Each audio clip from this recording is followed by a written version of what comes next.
Hey everyone, welcome to another episode of Spin It Reviews, and today I'm going to be talking about the new album from Ghost called Meliora. But I'm not joined here alone. I'm actually joined here by my good buddy. You might have seen him in a couple other reviews here before, maybe my Weird Al one, maybe my Mastodon one on his channel. Johnny, aka ViralRak. Say hi. How's it going, guys? Fans of Spin It Reviews? I'm a guy who knows his music. Lovely. So, what's your general history with this Swedish metal outfit? I first heard of these guys through the internet's reviews. I had interest in their first record, but not a whole lot. I more listened to them around the time their second record came out. I listened to the first record more around that time and really fell in love with the second record. This history with the band is I just kind of fell in love with them through the transition of their second record, and I've been anticipating this one and been latched to their sound and their ideas ever since. Yeah, my history is maybe a little bit different, but maybe a little similar. Basically, I heard about this band a lot around the time they were getting buzz around Opus Eponymous, especially throughout like 2011 and a little bit of 2012 when that was coming out in America. And then when they were releasing Infestissimum in 2013, I figured I would finally get into them through that album, and I really enjoyed it, and unfortunately I ended up not really getting around to Opus right after that, but I have since then, and yeah, I happen to really enjoyed what they've done. Question I have for you, because I feel like I'm in a small camp. I love both of their records before this equally for different reasons. Are you in a similar camp? Do you like their first record more or their second record more? I gotta be honest, I'm in probably the most minority camp when it comes to those two. I like Infestissimum more than Opus Eponymous. Okay. Why? Maybe it's more of my sensibilities, but to me, even though Opus Eponymous did have some really, really good songs on it, to me it was sort of like, okay, this is the Ghost sound. This is just this is a throwback to, you know, that classic era of hard rock and heavy metal with much more of satanic overtones. You know, I can appreciate that, but at the same time, it did kind of feel like a debut album. Some of it kind of blended together, in my opinion. Whereas with Infestissimum, maybe it's just my personal like positive bias of really eclectic albums, but I just love how much more grand and like all over the place they got stylistically. Like on one track it was kind of that doomy hard rock stuff, but then on the next track you got like this dramatic ballad followed by surf rock, and then the hooks were a lot catchier in a lot of moments. I thought there weren't really any songs on it that I thought were straight up filler. I don't know, even though I do really like both albums, I personally consider Infestissimum a bit of an improvement. I don't know, I like a lot of what the first album presents because it is something that wasn't heard for in a long time. It was just dudes from Sweden talking about Satan. You didn't get that much in metal nowadays. Swedish people nowadays sing about their emotions. Looking at you in flames. So I was happy to hear a band throw back to a bit more traditional Swedish metal, and it sounded really good. But I do feel like they were limited a bit by first album struggles.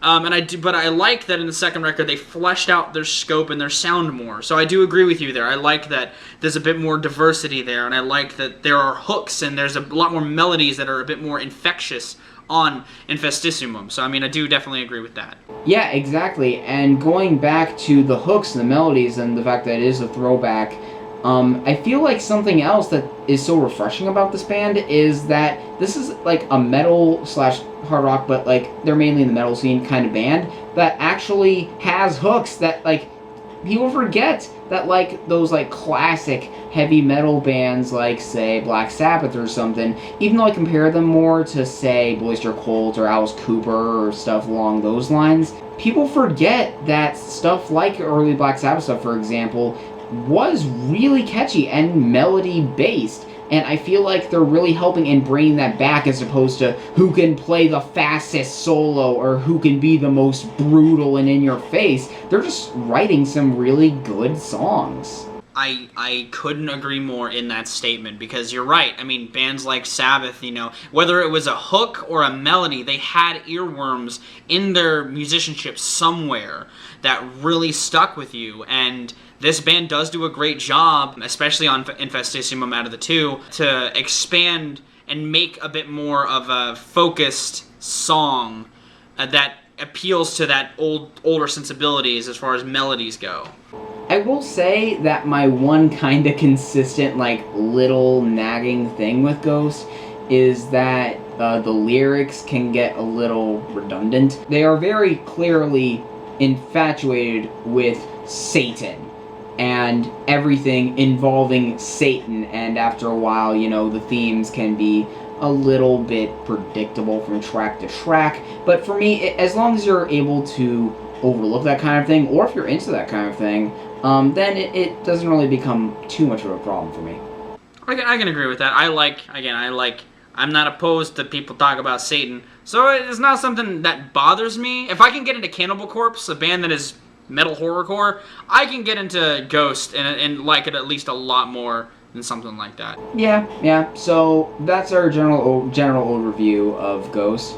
So moving on to this new album, Meliora. What are your overall general thoughts on it before we get a bit more in depth? I think this record is amazing. It does what I was hoping they would do. They take their ideas from Infestissimum, but throw a lot more of the focus and a lot more of the soundscape of the first record and just kind of mush them together like a delicious sandwich. That was good. That was real. I was blown away, actually, the more I listened to this album, how great it actually is. Yeah, I'm kind of along similar lines. I'm not sure if I would call it perfect or amazing, but at the same time, I think that this is the ideal third album. And what I mean is that the first album set up their sound, got them some buzz. The second album got them more popularity, but it was also a bit polarizing because they decided to do a bit more experimentation, got a little more eclectic. And this third album is basically combining the best elements of the two, in my opinion. I'm not sure if I like it more than Infestissimum at this point. I might have to let it sit with me a bit more as time goes on. But I think it basically combines the scope of Infestissimum with the, like you were saying, the focus of Opus Eponymous into something that is really well balanced. I don't think it's perfect. I do like a lot of this thing, but I do have some complaints with the styles, but that's more very finite descriptions. If I were to give a broad one, I can say that they finally made a record that I wholeheartedly love, whereas I really like Infestissimum and I really like Opus Eponymous, but they're more weighed down by their faults that Meliora is not. I kind of want to start by saying that the lead-off track, Spirit, when I first put this on, like, the first few seconds, you get this sort of Halloween-y intro with the organ and stuff, and even though they always had that kind of aesthetic, there was something that felt kind of new about it in ways that I can't really explain. And then when those, like, heavy drums come in, like, I knew I was in for something special, at least, like, sonically, because one of my main complaints, I guess, not complaints, but, like, less positive points about Opus Eponymous, is that the production felt a little bit thin at times, in my opinion, whereas here, everything is booming. I will definitely agree with that. One of the things I made note of was that in the first minute of Spirit, you know, it exemplifies what this record has going for it, because the first 30 or so seconds with that eerie Halloween-y is very Infestissimum-esque, while the following drum build-up and everything was a lot more rooted in the more rocking style of Opus Eponymous. The guitars and everything feel, like you said, a lot more crisp, but they harken a bit more back to the first record. Exactly, like, it's a really good balance. And actually, I've noticed that there's a couple tracks here that show, I don't know if you're feeling this, a bit more of like a garage rock vibe. Like a little bit of From the Pinnacle to the Pit. There's just that really meaty bass line, this invigorating groove going on through it. And in general, whereas it did sound like they were having a lot of fun with this Infestissimum just because they were going all over the place, here it sounds like they're having a lot of fun because they're just jamming and rocking out. I definitely agree with that. And the fact, I mean, this has nothing to do with that, but the From the Pinnacle to the Pit is a song that I like, but I think it's really weird because the vocals sound very Michael Stipe-ish, and I can't help but stop making that comparison every time I hear that song. I'm like, that's Michael Stipe in Ghost right now, and I kind of like that. I'm gonna have to re-listen to that song because that might make me like it even more, honestly. And while we're on kind of seemingly left field comparisons that make sense more the more you think about it, the lead single, Cirice, is that how you pronounce it? Cirice. Got Cirice. it. Whatever. Citrus. The chorus of that song, I'm not sure if anyone else is picking this up, and I mentioned this to you earlier, the chorus really gives me like a Def Leppard vibe, like especially like Pyromania era, like the songs like Die Hard the Hunter and Billy's Got a Gun. It's just got that kind of groove to it. I know I'm keep using this word, but it just has that vibe, and given that I'm a fan of them, I thought that was really cool element to that song. And after you mentioned that to me earlier, I did go back to listen to the song, and I felt the same way, but I also listened to other parts of the album, and there's tracks like Deus and Absentia that have those kind of drum sounds to it too. Like they sound a bit more arena rockish, Def Leppard-y, how open the drums sound. And I think that's a good thing. I mean, I think it's a good quality that enhances the band's sound, and I agree that Cirice's chorus does sound very reminiscent of Def Leppard, especially Pyromania era, the softer moments. I do agree with that. Yeah, and stuff like that only helps to make the hooks and melodies all the more memorable and stick in the mind. And going back on Cirice, I think it was worth every second of its 6 minutes. It really doesn't feel like it's 6 minutes long, honestly. And the songs in general on this album feel a bit more fleshed out. Like, and I'm sorry I keep bragging little by little on their debut, but a lot of songs on it kind of faded out, whereas here it felt like they were really putting their all into finishing them and giving them a really great structure, and I just love the way that this song like rises and falls over the course of its runtime. The songs on Opus Eponymous are great, but they don't feel fully fleshed out. You know, they feel like they're constricting themselves, and it doesn't come across this at all, whether it's Cirice or Deus and Absentia or Mummy Dust. I feel like they completely fleshed out these ideas sonically, and it benefits so much more than anything off of the previous two records, I think. Even though this album has a couple songs that don't stick with me that much, I do think that as a whole, this album is impeccably put together from an artist standpoint and from a song standpoint.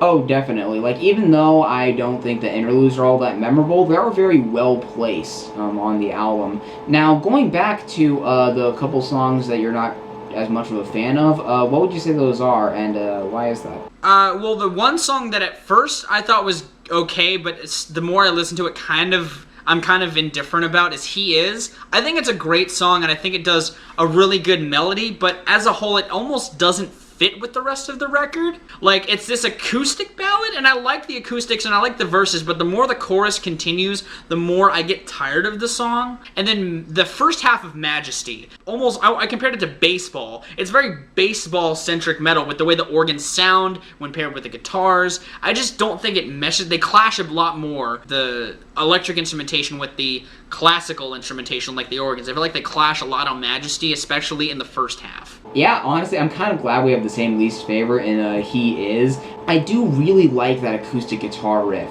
but to me, it's just really cheesy. And going back to the whole Satanism thing, to me, this song is like the Satanist equivalent of bad Christian rock. And see, I think that was the point of the song. The song was, I think, supposed to be like this almighty positive worship song, but about the devil. So I get the idea, and I don't hate the idea, and I don't necessarily hate all of its execution. It's just a song that the more I listen to it, the more I'm either indifferent about or just have a distaste for parts of it. I don't know, I feel like it's just really on the nose, because what I was kind of expecting with parts of this album is them doing stuff that's a little more interesting with the whole devil theme. Like on Cirice, there are some elements of it being almost like a really dark love song at points, for my interpretation, at least like in the chorus. And especially, you know, going off the video, they don't really do as much with their concepts as I'd hope. Satan is there doing things, we sacrifice things to Satan, and just kind of typical stuff. And again, I can overlook the lyrics pretty easily because musically it sounds impeccable, obviously. I guess it's just because I don't expect Ghost to be incredibly abstract lyrically when it comes to the themes, because from the beginning they've been pretty upfront with a lot of their beliefs and about mostly talking about their beliefs. But like, I think they at least have some good lyrical themes to some of the songs, like Mummy Dust. On top of its really spooky melody, like the piano line in that hook is haunting. It fits the imagery they're painting with it. I was going to say that exact same thing about the creeping piano in the chorus of that song. That was just amazingly done. But I'm not saying that they shouldn't be blunt about it. I'm more saying that I wish they would be a little more creative with it, I suppose. But again, easy to overlook. One of the things I actually really liked about this album in comparison to Infestissimum is that the last tracks both have similar sonic themes. Like Monstrance Clock was the last on Infestissimum, and Deus and Absentia ends with this ticking in the beginning that leads into this really awesome, like Deus and Absentia is probably my favorite song on the record because it's so tightly constructed, and by the end of the song I was like, that was really good, and then the last minute and a half happens and I'm like, yep, this song is amazing. There's just the chanting, the atmosphere, the ambience, it is just Yeah, I can definitely see that parallel there. It really incorporates a lot of the theatricality that we saw on Infestissimum, even by Ghost standards. Because a lot of the record more throws back to Opus Eponymous with having bigger sounds, and they're expanding their soundscape. They don't do a whole lot of as much of the theatrics as on Infestissimum, I feel, on this, but when it is there, it's about as good, if not better, than a majority of what's on Infestissimum from a theatrical standpoint.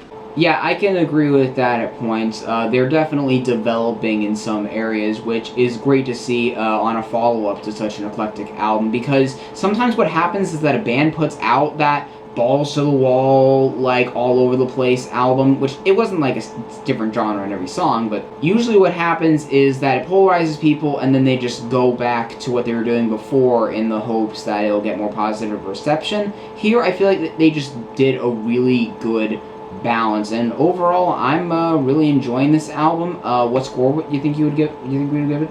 I give it a 9 and a 10. I actually really enjoy this thing, like, a lot more than I thought I would. Jeez, oh my god. I will be holding on to this thing for dear life this year. It is so good. Yeah, I'm really enjoying this thing too. At first, I was kind of going into this with a 7.5, thinking that's just really solid, but the more I think about it, and the more just great moments there are on it, and like how easy it is to overlook the stuff that I'm not as much a fan of, I think I'm gonna go with a solid 8. Again, I consider it sort of neck and neck with Infestissimum, maybe a tiny bit lower because there's like one song that I just plain don't like.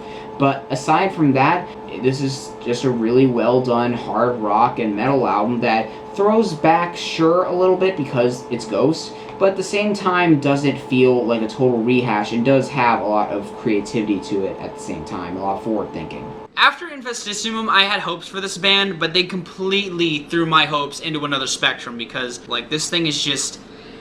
oh!